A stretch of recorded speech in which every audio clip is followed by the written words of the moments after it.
actually in Houma tonight, and the recovery is moving sporadically. Some people are back open for business, living back in their homes with just some minor damage. Others are still trying to live in homes that are destroyed. When you talk to elected officials down here, what they will tell you is that this natural disaster has turned from that into a humanitarian crisis, a full-blown one, and they are asking for help from all over. Now, we went down the bayou just a little ways here earlier today to try and talk to some people and figure out what they're going through and what their needs are. And we met Juwan Robertson, who's living in basically half a house with 7 people, trying to make it day by day. Let's take a listen to what he had to say.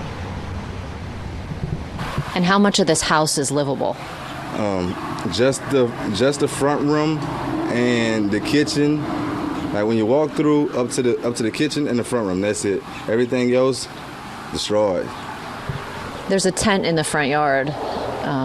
Is somebody living out there? Yes, Marquise, my little brother, stay there, and when the daughters come over, since no mosquitoes and stuff and all the flies up in the house because of the damage and stuff like that, they go in the tent as well. We got another tent for them. So you have 2 tents to escape what's happening inside the house? Yes. How desperate is the situation out here?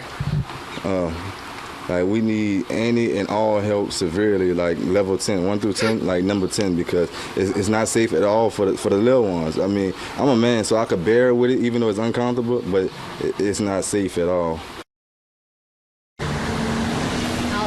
Juwan has that baby that he was holding in his arms. His girlfriend also gave birth in the days after Ida. So they have a newborn infant who's also living with them in essentially, as I mentioned, half a house. We have updates to that disturbing story that we brought you earlier this afternoon. Our investigative team has found 800 nursing home residents were evacuated from a warehouse on the North Shore. Actually, they were taken there before Hurricane Ida. 4 of them have died, and at least 12 of them were hospitalized. We also just want to know, and you know, Charisse, it's been one of those things that those areas like Grand Isle, like Port Fourchon, those are the areas that we really haven't gotten a look at. And to see Danny's video is just, I mean, Danny, that had to be just devastating to look at. Right, and again, keep in mind, the area that we were in today, that's more inland. All right, we look forward to your reports tonight, Devin. Thank you. Mike McDaniel is joining us from one of the other hot races tonight, Kristen Palmer's election night watch party, pretty close to our Rampart Street studios. Mike? Yeah, if I knock on the door, I think you're going to be able to hear me, of course. She's not just a mixologist. Hey! She's a mom. Give me a kiss. The pandemic hit as Genevieve was turning 1. Is there any way to describe that fear of what it's like to not know how you're going to feed your baby?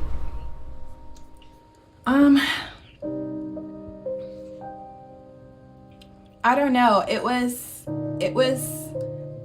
troubling. It was really hard. I don't know. It was really tough. The nurses are concerned that they do not have enough PPE. Are they getting sick? Yes, some of them are getting sick. They're worried about getting sick. When I tell you that the state knew that he planned to use this as an evacuation site year after year, how do you feel about that? Disappointed in the system. I feel angry, somewhat helpless.